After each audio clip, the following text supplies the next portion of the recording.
नमस्कार मित्रांनो, current affairs today 26 या आपल्या मराठी यूट्यूब चॅनलवर आपलं स्वागत आहे.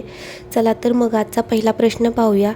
अलीकडे AO 2026मध्ये पुरुष एकलचे विजेतेपद कोणी जिंकले? तर याचं योग्य आन्सर आहे कार्लोस अल्कारेझ. पुरुष एकेरी मॅन सिंगलमध्ये कार्लोस अल्कारेझ यांचा विजय झालेला आहे. त्यांनी नोवाक जोकोविचला हरवलेले आहे. कार्लोस अल्काराझचा ऑस्ट्रेलियन ओपनमधील पहिला पुरुष एकेरी ग्रँडस्लॅम किताब आहे. एकूणच हा त्याचा 7वा ग्रँडस्लॅम किताब आहे. त्याने याआधी फ्रेंच ओपन, विम्बल्डन ओपन आणि US ओपन हे प्रत्येकी 2-2 वेळा जिंकले आहे. आणि महिला एकेरीचं बोलाल तर एलेना रायबकिना या विजयी ठरलेल्या आहेत. त्याने कोणाला हरवलेलं आहे तर आरियाना साबलेन्का. तर हा एलेना रायबकिनाचा पहिला ऑस्ट्रेलियन ओपन किताब आहे. यापूर्वी तिने 2022मध्ये केवळ विम्बल्डन ओपन किताब जिंकलेला आहे. तर हे लक्षात ठेवा.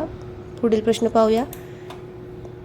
जानेवारी 2026मध्ये रामसर यादीत समाविष्ट झालेले पटना पक्षी अभयारण्य कोणत्या राज्यात आहे? तर प्रत्येकाला वाटेल पटना म्हणजेच बिहार. तर त्याचं योग्य आन्सर आहे उत्तर प्रदेश. तर तो आत्ताच 31 जानेवारी 2026 रोजी भारताच्या 2 नवीन आर्द्रभूमीत रामसर सूचीमध्ये समाविष्ट करण्यात आलेला आहे. तो आता एकूण रामसर स्थळे किती झाले आहेत तर 98. पटना पक्षी अभयारण्य हा एटा जिल्हा UPमध्ये आहे. हे UPचे 11वे रामसर स्थळ आहे. तर छारी ढांड पक्षी अभयारण्य कच्छ गुजरात हे गुजरातचे 5वे रामस्थळ म्हणलेले आहे.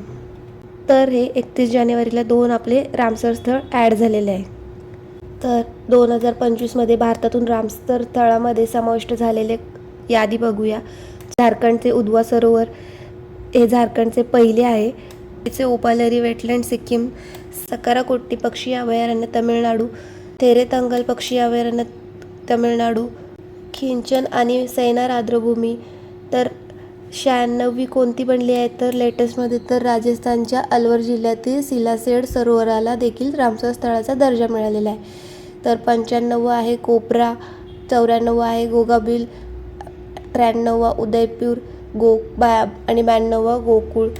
तर हे देखील आता लेटेस्टचे आहे, ते लक्षात ठेवा. आर्द्रभूमी हा असा भूभाग जो कायमस्वरूपी किंवा हंगामी स्वरूपात पाण्याने भरलेला असतो, जसे की दलदली सरोवरे, नद्या किंवा मॅंग्रोव्ह. ही जमीन आणि पाणी यांच्यातील संक्रमण क्षेत्र असते, जिथे मातीमध्ये ओलावा असतो आणि विशिष्ट प्रकारची वनस्पती उगवते. आर्द्रभूमींना पृथ्वीची किडनी किंवा निसर्गाची मूत्रपिंड असे देखील म्हणतात. तर आता टोटल 96 रामस्थळे डिसेंबर 2025मध्ये झालेले आहे. तर तमिळनाडूमध्ये सर्वाधिक 20 रामस्थळे आहेत आणि UPमध्ये 10. आर्द्रभूमीवरील आंतरराष्ट्रीय परिषद जी रामस्थळ कन्व्हेन्शन म्हणूनही ओळखली जाते. तर 2 फेब्रुवारी 1971 रोजी इराणमधील रामसर येथे स्वाक्षरित करण्यात आलेली होती आणि 21 डिसेंबर 1975 रोजी ती अंमलात आणली.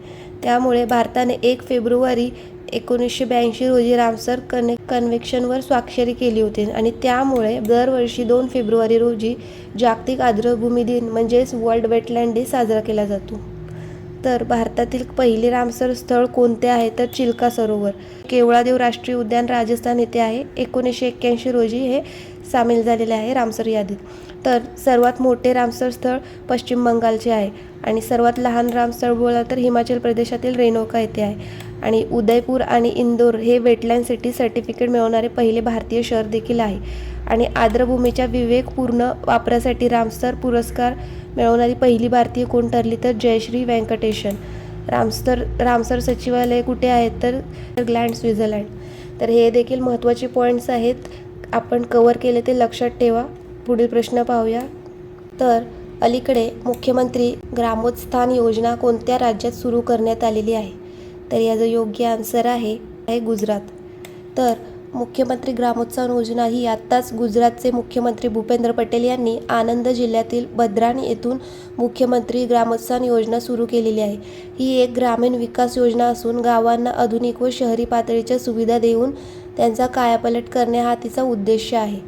तर ग्रामीण भागातील जीवनमान सुधारण्यासोबतच जीवनमान सुधारण्यासोबतच शहरांकडे होणारे स्थलांतर कमी करणे आणि गावे आत्मनिर्भर बनवणे हे या योजनेचे मुख्य उद्देश आहे. 663 कोटी रुपयांच्या खर्चातून 2666 ग्रामपंचायत कार्यालय, सहतलाठी निवासस्थानांचे बांधकाम करण्यात येणार आहे. याचं उद्दिष्ट हेच आहे की ग्रामीण प्रशासन आणि मूलभूत पायाभूत सुविधा मजबूत करणे. तर असेच काही महत्त्वाच्या योजना बघूया जे आता चर्चेत होते. भारत सरकारने देशातील किशोरींना कौशल्य प्रदान करून सशक्त करण्यासाठी नव्या योजना सुरू केलेली आहे आणि ती सध्या पायलट प्रोजेक्ट म्हणून उत्तर प्रदेशातील सोनभद्र येथे सुरू करण्यात आलेली आहे. विद्याशक्ती योजना ही आंध्र प्रदेशची आहे. आदी कर्मयोगी उपक्रम जनजाती मंत्रालयाअंतर्गत येते. तसेच सर्व ग्रामपंचायतीमध्ये विवाह मंडप योजना ही मंजुरी दिली आहे बिहारने. जनसुरक्षा संतुष्टी अभियान गुजरात. राजभवन अन्नधन योजना गोवाची आहे. पंडित दीनदयाल उपाध्याय गरिबीमुक्त ग्राम योजना ही राजस्थानची आहे. डिजिलक्ष्मी योजना ही आंध्र प्रदेशची आहे. मुख्यमंत्री सेहत योजना पंजाबची आहे. गजमित्र योजना आसामची आहे. तर ही महत्त्वाच्या योजना आहेत. तर ग्रामोत्थान योजना ही कुठे सुरू झाली तर गुजरातमध्ये. तर गुजरातबद्दल जाणूया. गुजरातची राजधानी आहे गांधीनगर. मुख्यमंत्री आहेत भूपेंद्र पटेल. राज्यपाल आहेत आचार्य देवव्रत. राज्य पशु आहे ग्रेटर फ्लेमिंगो. राज्य पशु आहे आशियाई सिंह. वृक्ष आहे वड. पुष्प आहे गेंडा. राज्य नृत्य कोणते आहेत तर गरबा, दांडिया. इथले महत्त्वाचे नॅशनल पार्क कोणते आहेत तर वासंदा national park, Gir national park, black buck national park, marine national park. महत्त्वाचे डॅम कोणते आहेत तर सरदार सरोवर नर्मदा नदीवर, उकाई धरण ताप्ती नदीवर, कडाणा धरण माही नदीवर आणि दांतीवाडा बनस नदीवर. तर हे महत्त्वाचे डॅम आहेत ते लक्षात ठेवा. गुजरात रिलेटेड काही महत्त्वाचे करंट अफेअर्स देखील बघून घेऊया. 11वी एशियन ॲक्वॅटिक चॅम्पियनशिप 2025 ही भारतात कुठे झाली तर अहमदाबादमध्ये. अमित शहा यांनी भारतातील सर्वात मोठ्या स्पोर्ट्स कॉम्प्लेक्सचे उद्घाटन कुठे केले तर नारणपूर, अहमदाबाद. 5वे राजभाषा संमेलन 2025 याचं उद्घाटन देखील अमित शहा यांनी केले गुजरातमध्ये. अहमदाबादच्या साबरमतीत आशियातील सर्वात मोठ्या रेल कमांड सेंटरचे देखील अनावरण करण्यात आले. गुजरातचे चौथे सौर गाव कोणते आहे तर थोरंडो गाव. भारताचे पहिले सौर गाव कोणते आहे तर मोढेरा गाव. हे देखील गुजरातमध्ये आहे. वर्ल्ड टुरिझम ऑर्गनायझेशनने थोरंडो गावाला बेस्ट टुरिझम विलेज देखील घोषित केलेले आहे. 2030मध्ये कॉमनवेल्थ गेम याचे यजमान देश आहे. ॲज अ होस्टिंग कोण करणार आहे भारत अहमदाबादमध्ये. तर भारतात हे 20 वर्षानंतर कॉमनवेल्थ गेम होस्ट करत आहे. याच्या आधी 2010मध्ये केलेलं होतं. तर पापा पगली प्रोजेक्ट सध्या गुजरातच्या दोहोंत जिल्ह्यातील अंगणवाडी केंद्रामध्ये लॉन्च केलेला आहे. ही गुजरात सरकारची युनिसेफ इंडियाद्वारे समर्थित शैक्षणिक पहल आहे. तर गुजरात सरकारने 2025ला शहरी विकासाचे वर्ष देखील घोषित केलेले आहे. 23वे world police and fire game 2029 हा भारत गुजरात गांधीनगर येथे राष्ट्रीय रक्षा विद्यापीठमध्ये होणार आहे पहिल्यांदाच. आणि राष्ट्रमंडळ खेळ 2030 देखील भारताच्या यशस्वी बोलीनंतर अहमदाबादला मेजबान शहर म्हणून निवडण्यात आलेलं आहे. तर हे काही गुजरात रिलेटेड महत्त्वाचे करंट अफेअर्स होते. हे देखील लक्षात ठेवा. पुढील प्रश्न पाहूया. मैया 200 नावाची AI चिप कोणी लॉन्च केलेली आहे तर याचं योग्य आन्सर आहे मायक्रोसॉफ्ट.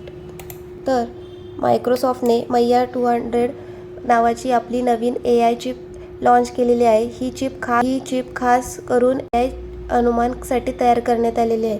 सोप्या भाषेत जाणून घेऊया. AIचा मेंदू म्हणजे जसे माणसाला विचार करण्यासाठी मेंदू लागतो तसंच AIला वेगाने काम करण्यासाठी शक्तिशाली चिपची गरज असते. ही MI200 हे AIचा मेंदू आहे असं समजून घ्या. तर अनुमान म्हणजे काय तर जेव्हा तुम्ही कोपायलट कडून काही प्रश्न विचारता आणि तो उत्तर देतो त्याला अनुमान म्हणतात. मैया 200 हे काम खूप वेगाने करणार आहे. म्हणजे आपण ChatGPT वगैरे ChatGPT हा AI फॉन्ट ChatGPT म्हणाल किंवा ChatGPT किंवा कोपायलट हा जे AI बेसिस ॲप आहे आपण त्यांचा यूज करतो. तर हे मैया 200 हा त्याचा मेंदू होणार आहे. तो अधिक फास्टमध्ये काम करणार आहे.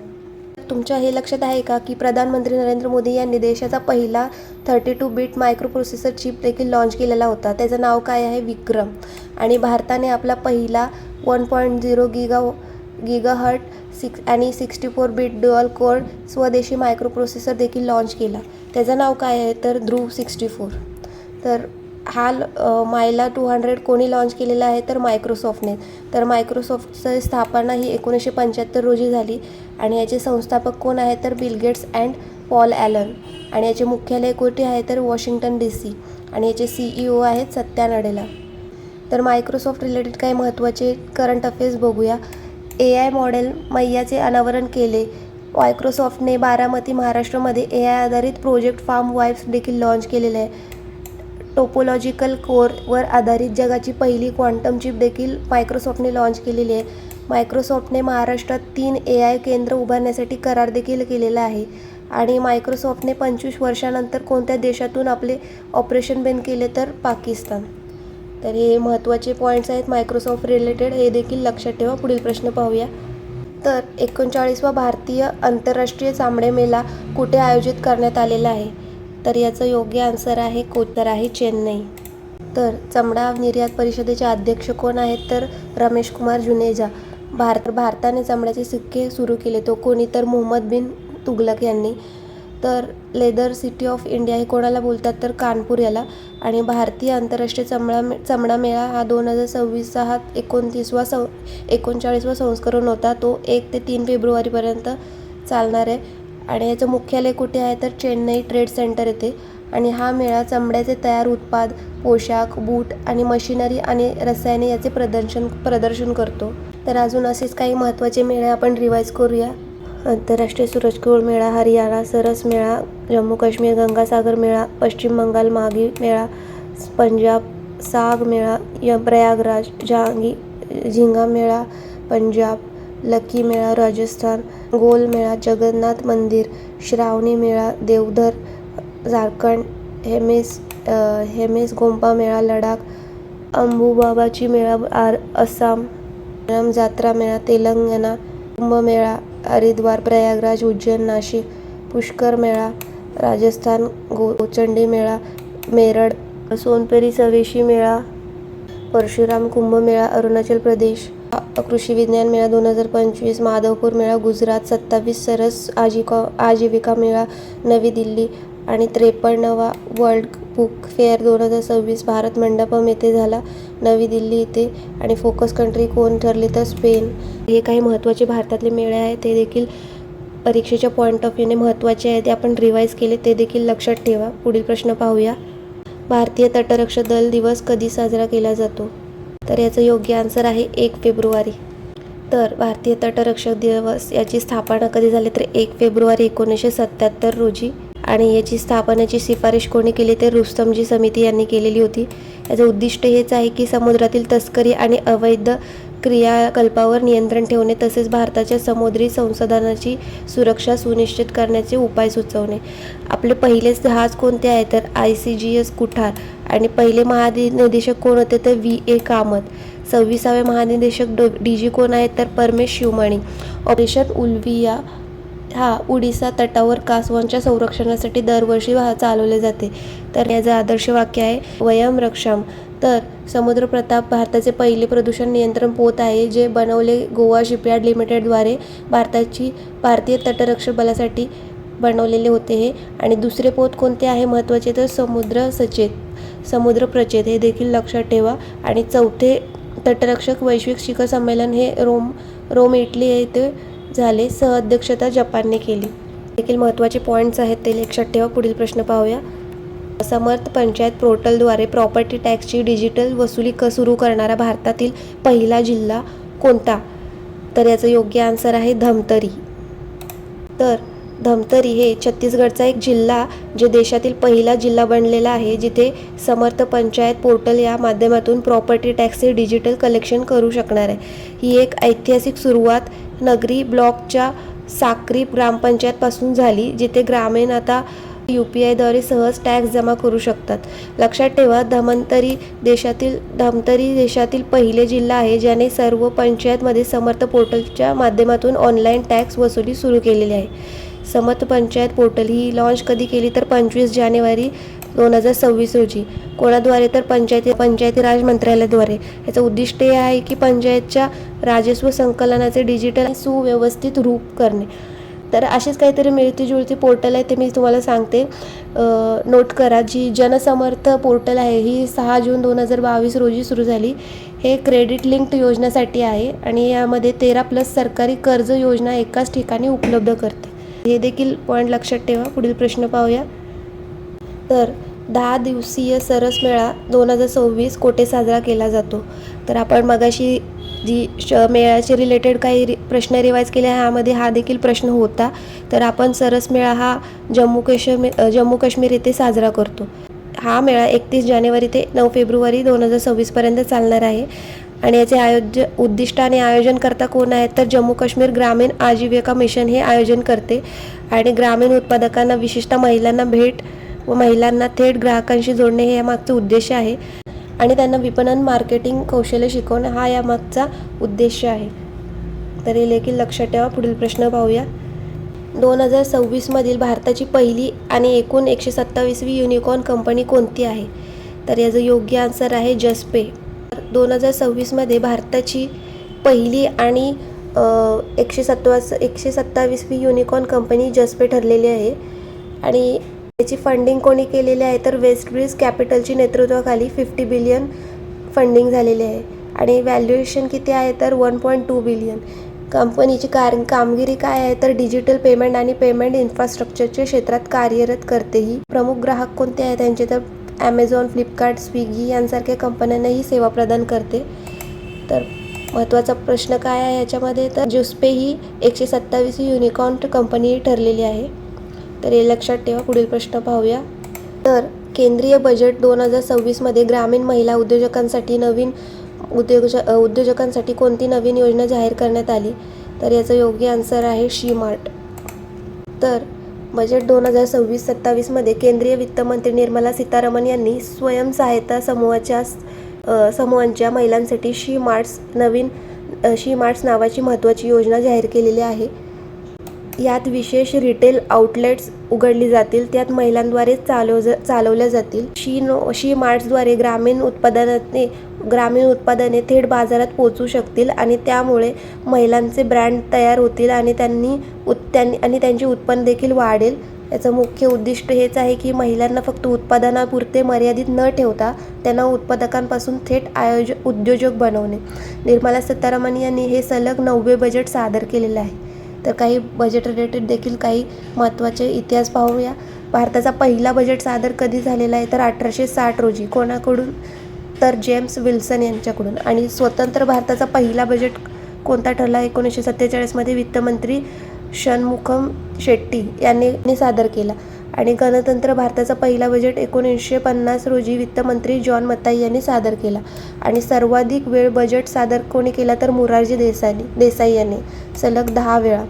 आता बहुतेक निर्मला सीतारामन यांचा रेकॉर्ड मोडतील कारण की आत्ता त्यांचा 9वा बजेट त्यांनी सादर केलेला आहे. तर भारतात पहिल्यांदाच कोणत्या महिलाने बजेट सादर केला तर इंदिरा गांधी, पण त्या कार्यवाहक वित्तमंत्री म्हणून. परंतु पूर्णकालिक वित्तमंत्री म्हणून पहिली महिला कोण आहेत तर निर्मला सीतारामन. तर हा पॉईंट देखील लक्षात ठेवा. काही स्टॅटिक क्वेश्चन पण आपण रिवाईज केले, ते देखील लक्षात ठेवा.